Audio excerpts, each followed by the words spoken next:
أما بعد فأعوذ بالله من الشيطان الرجيم بسم الله الرحمن الرحيم والعصر إن الإنسان لفي خسر إلا الذين آمنوا وعملوا الصالحات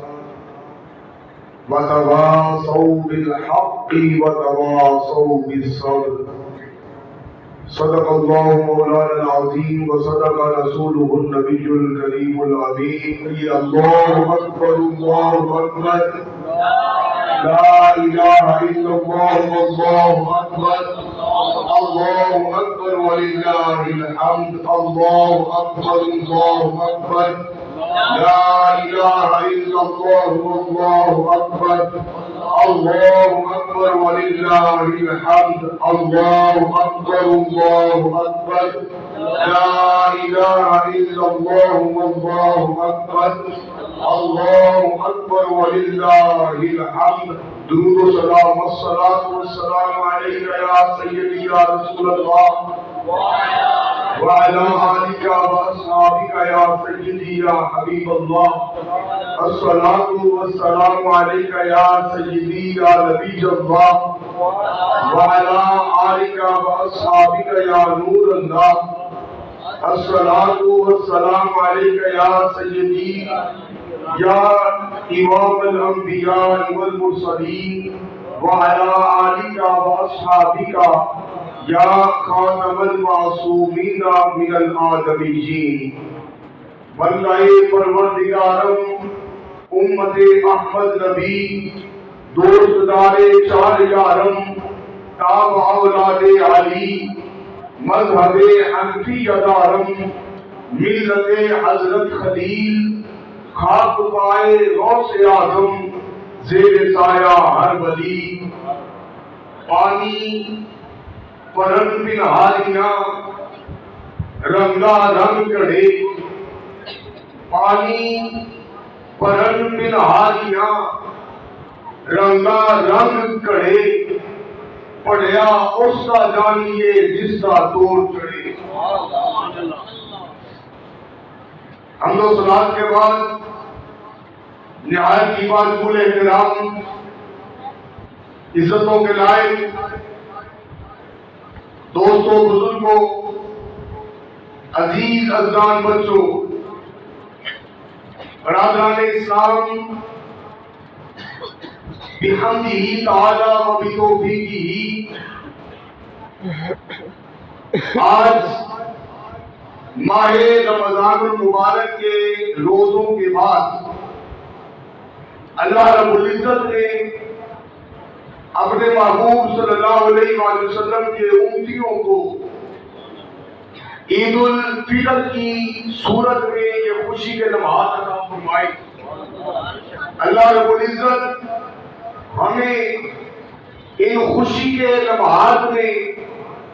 اپنے محبوب صلی اللہ علیہ وآلہ وسلم کے ذکر فکر کی توفیق عطا فرمائے اور اس خوشی کو ویسے منانے کی سیلیبریٹ کرنے کی توفیق عطا فرمائے جیسے اللہ نے حکم دیا ہے وَلِتُكَبِّرُوا اللَّهَ عَلَىٰ مَا هَدَاكُمْ اللہ کی بڑائی بیان کرو جیسا اس نے تمہیں ہدایت دی ہے کہیے اللہ اکبر اللہ اکبر لا الہ الا اللہ اللہ اکبر اللہ اکبر وللہ الحمد اللہ اکبر اللہ اکبر لا الہ الا اللہ واللہ اکبر اللہ اکبر وللہ الحمد اللہ اکبر اللہ اکبر لا الہ الا اللہ واللہ اکبر اللہ اکبر وللہ الحمد حاضرین محترم یہ عید کیا ہے اور ہمیں کیوں عطا کی گئی روایات میں آتا ہے کریم آقا صلی اللہ علیہ وآلہ وسلم نے ارشاد فرمایا صحابہ کرام سے کہ یہ مدینے کے یہودی یہ جو سال میں 2 دن خوشی کرتے ہیں، یہ کیا ہے؟ تو صحابہ کرام رضوان اللہ تعالیٰ علیہ اجمعین نے عرض کیا، یا رسول اللہ صلی اللہ علیہ وسلم، یہ سال میں 2 دن اپنے گھروں سے نکل کر، اپنی آبادیوں سے نکل کر میدان میں جمع ہوتے ہیں اور یہاں اپنے دنوں کو سیلیبریٹ کرتے ہیں، مناتے ہیں، نوروز اور ماہ رمضان۔ تو کریم آقا صلی اللہ علیہ وآلہ وسلم نے صحابہ کرام رضوان اللہ تعالیٰ علیہ اجمعین سے فرمایا، اے میرے صحابہ، اللہ رب العزت نے تمہیں ان 2 دنوں کے بدلے ان سے بہتر 2 دن خوشی کے عطا کیے ہیں۔ ایک عید الفطر ہے، ایک عید الاضحیٰ ہے۔ تم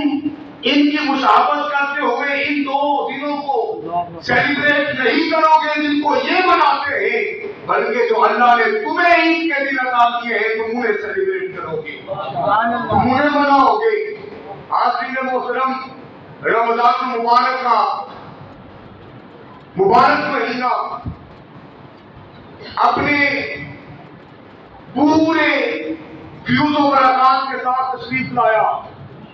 اور اب قریب وہ مہینہ نماز عید کے بعد اپنے رب کے حضور حاضر ہو جائے گا اور اپنے نبھانے والوں کے لیے اللہ رب العزت کی بارگاہ میں سفارش کرے گا، عرض کرے گا، اے باری تعالیٰ، تجھ سے دعا کرتے ہیں کہ اس مہینے کو ہم سے راضی رخصت کرنا، یہ تیری بارگاہ میں حاضر ہو اس حال میں کہ یہ ہم سے راضی ہو۔ یا باری تعالیٰ، اس ماہ مبارکہ کو ہم سب کے لیے دنیا اور آخرت میں کامیابی کا ذریعہ بنا دے گا۔ حاضرین محترم، نیکیوں کا موسم بہار گزرا، شوال المکرم کا چاند نظر آیا، ایک نئی خوشی کی لہر دوڑ گئی، ایک نیا جوش اور بلبلہ پیدا ہو گیا کہ اللہ نے رمضان المبارک کے ختم ہونے کی خوشی میں اب عید عطا کر دی ہے۔ لیکن یاد رکھیں کہ ہم نے اپنی عید کو اور عید کے بعد والے ایام کو گزارنا کیسے ہے، ان کو ہم نے کس طرح اپنی زندگیوں میں گزارنے کے لیے ایک راستہ متعین کرنا ہے۔ حاضرین محترم، رمضان کا مہینہ نیکیوں کا موسم بہار، ہر شخص مسجد کی طرف کھینچا چلا آتا ہے، ہر شخص قرآن کھول کے بیٹھا نظر آتا ہے، تسبیحات و تعلیمات چل رہی ہے، ذکر اذکار چل رہے ہیں، صدقہ و خیرات ہو رہے ہیں، مگر افسوس تب ہوتا ہے کہ جیسے ہی عید کا چاند نظر آتا ہے یہ ساری چیزیں بھی رخصت ہو جاتی ہیں۔ حالانکہ رمضان کا مہینہ وہ تو ہماری تربیت کے لیے آیا تھا، وہ ایک مہینہ ہماری پریکٹس کے لیے آیا تھا، شیطان کو قید کر دیا، نیکیوں کا ایک ماحول عطا کر دیا کہ تم اس ماحول میں رہ کر اپنی پریکٹس کرو، اپنے آپ کو نیکیوں کے ساتھ اٹیچ کر لو اور اپنی طبیعت کو نیک خو بنا لو۔ ہوتا کیا ہے، رمضان جاتا ہے ساتھ ہی ہماری نیکیاں بھی چلی جاتی ہے۔ اللہ رب العزت نے قرآن مجید، قرآن رشید میں ایک مثال بیان کی اہل ایمان کے لیے، فرمایا وَلَا تَكُونُوا كَالَّتِي نَقَضَتْ غَزْلَهَا مِن بَعْدِ قُوَّةٍ أَنْكَاثًا۔ اے لوگوں، تم اس عورت کی طرح نہ ہو جاؤ، اس عورت کی طرح نہ ہو جاؤ کہ جس نے بڑی محنت کے ساتھ سود کاٹا، بڑی محنت کے ساتھ دھاگا بنایا، بڑی محنت کے ساتھ اس کو تیار کیا، اور جب اس دھاگے کو بازار میں فروخت کر کے اس سے فائدہ حاصل کرنے کا وقت آیا، جب اس سود سے کپڑا بنانے کا وقت آیا، جب اس سود سے نفع اٹھانے کا وقت آیا، تو اس نے اپنا وہ سود کاٹ دیا، اس نے اپنا وہ سود بارہ کر دیا، اس نے اپنا سود توڑ دیا. تم اپنے آپ کو ایسا نہ بناؤ, ایسا نہ ہو جاؤ کہ اپنی محنت کو ضائع کر بیٹھو. ہم نے سارا مہینہ محنت کی, ہر کسی نے کی, مردوں نے بھی کی, خواتین نے بھی کی, بچوں نے بھی کی, جوانوں نے بھی کی, بزرگوں نے بھی کی, سب محنت کرتے رہے. اگر کوئی بیمار بھی ہوا, کہا روزہ چھوڑ دو, کہا یہ تسبیحات و تعلیمات کو کم کر دو. جواب آتا ہے پتہ نہیں اگلے سال یہ روزہ نصیب ہوگا کہ نہیں ہوگا, یہ رمضان کا مہینہ نصیب ہوگا کہ نہیں ہوگا.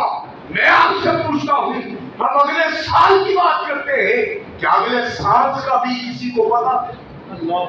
کیا اگلے سانس کی بھی خبر ہے؟ کہ آگاہ اپنی موت سے کوئی کشف نہیں, آگاہ اپنی موت سے کوئی کشف نہیں. سامان 100 برس کا پل کی خبر نہیں. ارے اگلے سال کی بات کرتے ہیں, اگلے سانس کی بھی خبر نہیں ہے, اگلے سانس کا بھی پتا نہیں ہے. تو فرمایا لوگوں اس عورت کی طرح نہ ہو جاؤ کہ جو بڑی محنت کے ساتھ سود کھاتے, اور جب اس سود سے نفع اٹھانے کا وقت آئے تو اسے پارا پارا کرتے. کیا ہم ایسا نہیں کرتے؟ اب جب 1 مہینہ پریکٹس کر لی ہے, چاہیے تو یہ کہ اب اس پر ہم کار بند رہیں, چاہیے تو یہ اب مساجد اللہ کے بندوں سے بھری رہے, چاہیے تو یہ گھروں میں تلاوت قرآن مجید کی آواز گونجتی رہے, چاہیے تو یہ تسبیحات و تعلیمات جاری رہے, چاہیے تو یہ کیسے بچوں کو رمضان میں مسجد کی طرف لاتے تھے, اب بھی ان کی انگلی پکڑے اور انہیں مسجد کی طرف رخ موڑ دے, انہیں مسجد کی طرف لے کے آئے, نیکی کی طرف لے کر آئے. لیکن اگر ہم نے اتنی محنت کے بعد اپنے اس سود کو, نیکیوں کی پریکٹس کو توڑ ڈالا, تو یاد رکھے ہم نے اپنے رمضان کا مہینہ ضائع کر دیا. مجھے کسی نے پوچھا, استاد جی آپ بتائیں کہ ہمارے روزے قبول ہوئے, ہمیں کیسے پتا چلے گا, کیسے پتا چلے گا کہ روزے قبول ہوئے یا رد ہو گئے؟ میں نے کہا کہ یہ اختیار اللہ کے پاس ہے. اللہ کو پتا ہے کہ کس کے قبول ہوئے اور کس کے رد ہوئے. لیکن ایک علامت جو ہمیں قرآن و حدیث کی روشنی میں, بزرگان دین کی تعلیمات کی روشنی میں, علماء کی تربیت کی روشنی میں ملتی ہے, وہ یہ ہے تم دیکھو اگر رمضان کے بعد بھی نیکیوں کا شوق رمضان کے مہینے کی طرح ہے, اگر رمضان کے بعد بھی خیر کا جذبہ رمضان کے مہینے کی طرح ہے, اگر رمضان کے بعد بھی قرآن کی تلاوت, ذکر اذکار اور نماز کا شوق پہلے کی طرح ہے, تو سمجھ لو کہ اللہ نے تمہارے روزے قبول کر لیے, اللہ نے تمہاری نمازیں قبول کر لی, اللہ نے تمہاری نیکیاں قبول کر لی. اور اگر ایسا نہیں ہے تو پھر سوچو کہ تم نے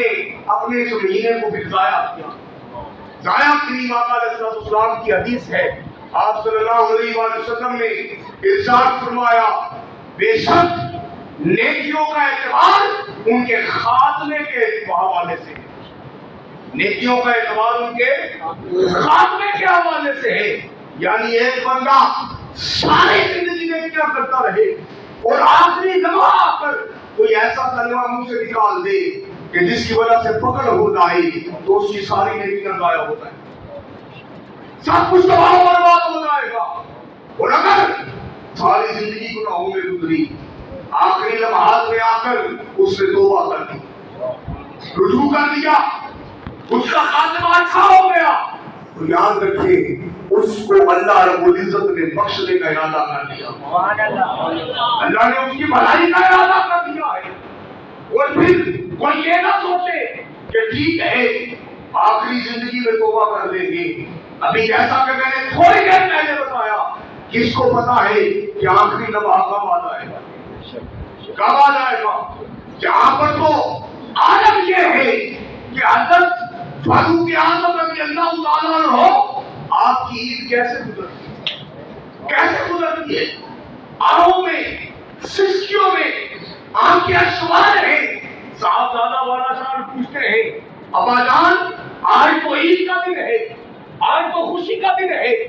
آج تو مسرت کا دن ہے، آج خوشی کرنی چاہیے، آپ اشکوار ہے، وجہ کیا ہے؟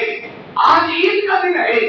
آپ کیوں روتے ہیں؟ فرمایا بیٹے عید تو اس کی ہے جس کے روزے قبول ہو، عید تو اس کی ہے جس کی خیر کے اعمال قبول ہو گئی، جس کی نیکیاں قبول ہو گئی، اور عمر معرض خطر میں ہے،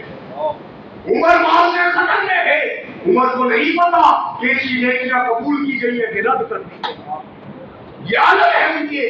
خوف الہی کا اور خشیت الہی کا۔ اور ایک صحابیہ ہے حضرت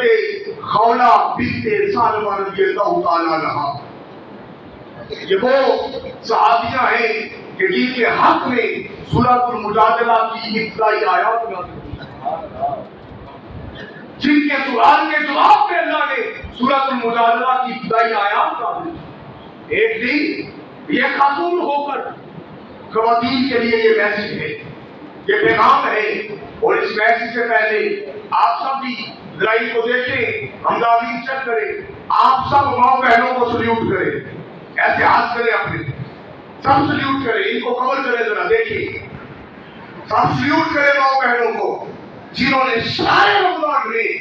سحری میں ہم سے پہلے ڈالا، پہلے اٹھی۔ جب ہم اٹھتے تھے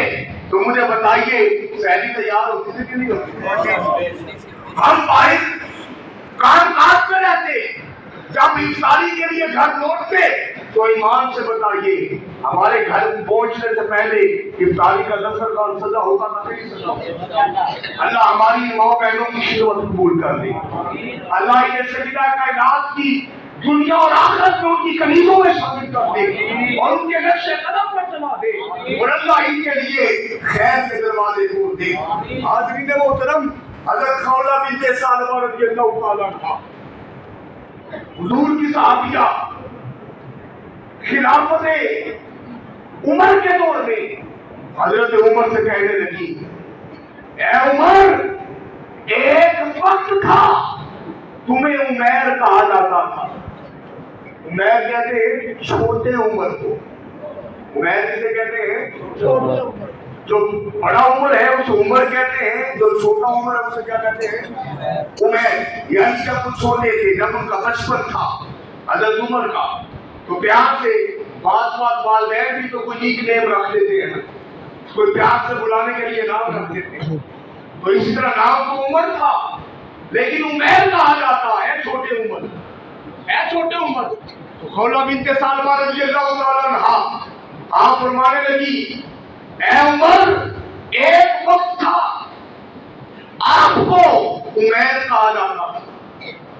پھر عمر کہا جانے لگا جب بڑے ہو گئے، اور آج امیر المومنین کہلاتے ہیں۔ اے عمر اللہ سے جو شخص ڈرتا ہے اور جو شخص اللہ سے ملاقات کا یقین رکھتا ہے وہ اپنے اعمال کو درست کرتا ہے، اور جو اللہ رب العزت کی بارگاہ میں پیش ہونے کا اعتقاد رکھتا ہے، قیامت کے دن اللہ کے سامنے کھڑے ہونے کا یقین رکھتا ہے، اس کے دل میں اللہ کے عذاب کا خوف ہوتا ہے۔ اے عمر ایک ایک کام سوچ سمجھ کے کرنا، ایک ایک قدم پھونک پھونک کے رکھنا۔ یہ عورت حضرت عمر کو تلقین کر رہی ہے، امیر المومنین کو تلقین کر رہی ہے، وقت کے خلیفہ کو، امام المسلمین کو تلقین کر رہی ہے۔ آج اگر کوئی کسی حکمران کو تلقین کرتے نا تو وہ اپنی شان کے خلاف سمجھتا ہے، اپنی شان کے مجھے کہہ دیا، اس کو پکڑ لو، اس کو جکڑ لو، اسے قید و بند کی صحبتوں میں ڈال دو، یہ کہا جاتا ہے۔ حضرت عمر رضی اللہ تعالیٰ عنہ آپ کو لوگوں نے کہا، عمر یہ عورت آپ کو کیا کہتی ہے؟ یہ عورت آپ کو کیا کہتی ہے؟ آپ اس کی باتیں خاموشی سے سنتے چلے جا رہے ہیں۔ ٹھیک ہے یہ صحابیاں ہیں، لیکن آپ صحابی رسول، جلیل القدر صحابی، خلیفۃ الرسول، اور پھر آپ کو اللہ رب العزت نے اشرف مبشرہ میں شامل کیا۔ آپ وہ ہیں کہ جن کے لیے حضور نے صلی اللہ علیہ وسلم نے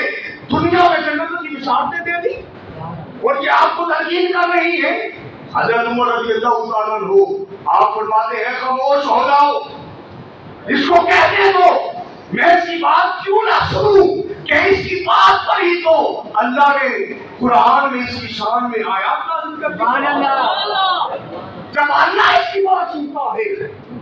سورۃ المجادلہ کی ابتدائی آیات ان کی شان میں نازل ہوئی، ان کی شان میں